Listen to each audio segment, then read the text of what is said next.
Now, Sunday 26 will be marking 39 years of the Liberation Day for the NRM. That's 39 years.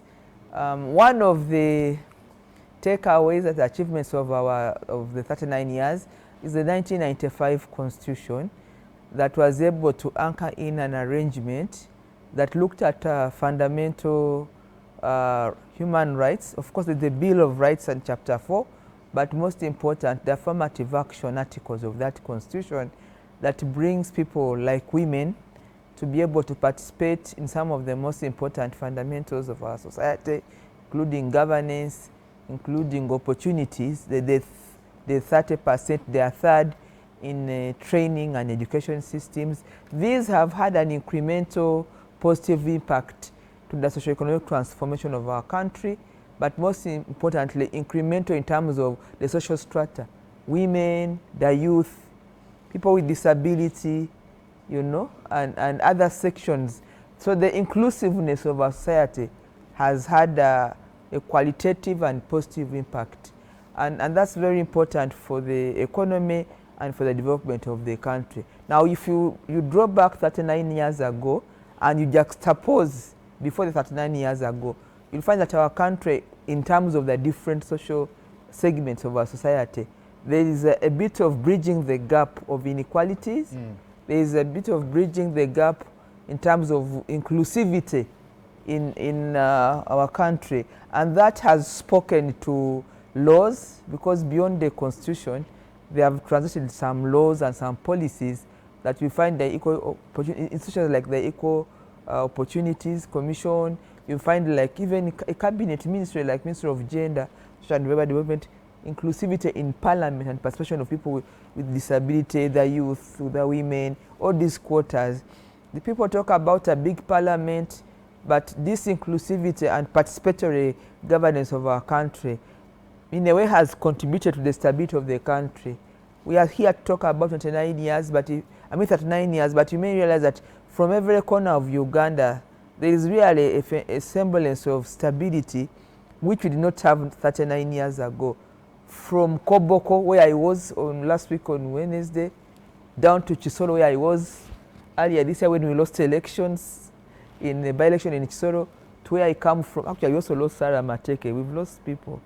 So even down to where I come from at the border with Eastern Uganda in Mbale, you see a country, the map of Uganda, and in an island of neighbors that are not really stable. I mean, we have South Sudan, we have DRC, but somehow we managed to maneuver space and be stable as a country. Now we can speak about other issues because we're not carrying bags on our back running around. We can come to UBC 10 p.m., we'll be going home in the middle of the night, but we have been able to talk about our country. That alone is a fundamental change, and those that have grown in these 39 years may not see it.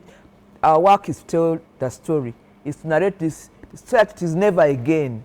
And from now going forward, we're looking at what we are calling the socio-economic transformation in terms of household incomes. You cannot talk about household income, the GDP figures and the incomes that Mwenda was quoting when you don't have stability.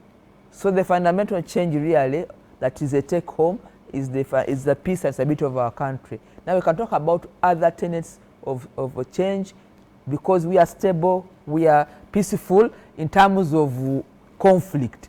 We may not be peaceful in the pockets because the absence of guns and fire does not mean that the silence of guns doesn't mean that we are all peaceful. But now we can tackle the other conflicts in our lives, whether it is poverty, whether it is corruption.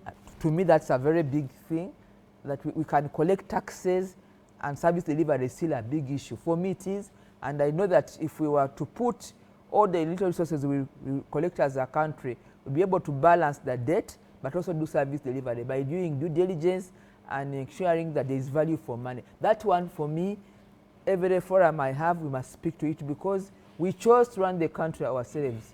We have very few external expatriates in Uganda running government. It is us Ugandans running our government, and we've grown up in this economy. So if we do not tackle the challenge of corruption, value for money, service delivery, we'll be now going backwards to where we are coming from. So really, if we are to celebrate 39 years on Sunday in Mubende, and we are honest with ourselves, we have soul such that if you are Ugandan and you have an opportunity to run an office and you're an accounting officer, just do one thing for Uganda to deliver the 39 years, deliver services, and have a beyond zero tolerance to corruption. And that's doable. I mean, if we could fight a war with the gun, with the fire, why can we not fail to say, why do you have so much? How can you account for so much you have when we know your salary scale and we know that you're an accounting officer? Because the back ends with who touches the money, not everybody. We have non-offices. Me, my interest is government money and service delivery. If we can fix that, then our country can as well go, can develop at the rate of maybe an electric lift, because we are stable, we have good weather, we ourselves are running our economy as Ugandans, so why are we not delivering as we would wish to have? So there is an actual fundamental change, that the health service in Kanungu does not need a referral to Andarua and Mbale. We fix our health systems, we fix schools, we fix road infrastructure, and we are good to go because we have a beautiful country. Honorable, before I get to Honorable Segona, the results of P7 are coming out tomorrow, but if I am to backdate to the ones of last year, 2 million get to S1, 700,000 finish P7, 300,000 get to S4, 80,000 are in S6, 13,000 just finished university. UPE 97, 2007 UCE. Someone has to leave Busia, where I come from, to come to treat cancer in Kampala. If you go to the Cancer Institute, you are shocked. Do you still credit yourselves as having done a fundamental change, especially in the service delivery? But you are speaking what I'm saying we can do better. I don't know whether I should speak Samia, but I said yes, the 39 years, we have the fundamentals. We have peace, we have fixed stability. But there are those that are going to be dangerous that we need to fix. And the beauty of it all, the economy of the country, the human resource capacity is in the hands of Ugandans. And if you hold the national idea of Uganda, it is up to you to be patriotic enough to do the bit that you do. You don't need to go to tomorrow's results. Just go and read the Auditor General's report for this year that was just sent to Parliament this week. Just go and read the summary of that report.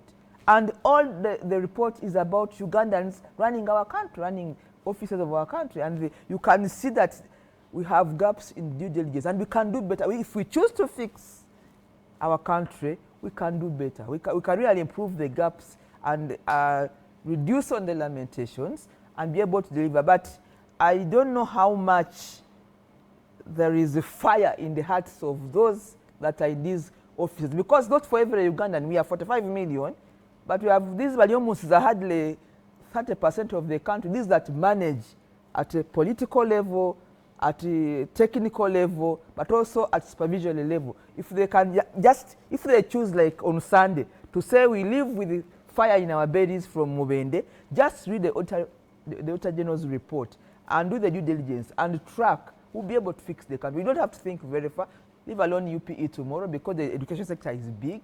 We have big ideas of UPE, USE. Now we're talking about feeding schools. The whole story about it, there's a new curriculum of the education sector being more practical and less theory. But how many of us are fired up to ensure that we fix this for Uganda? It has a big stakeholder component of parents, liberalize a sector of the education. Then you have the policymakers, the enforcers, the parents, the children growing. We have a big population coming up of young people, and we want to have a literate population to be able to fix challenges that keep folding of the next generation, the next revolution of IT and stuff. So I don't want to pick out only the results of tomorrow. There's already something on the table, and it's before Parliament.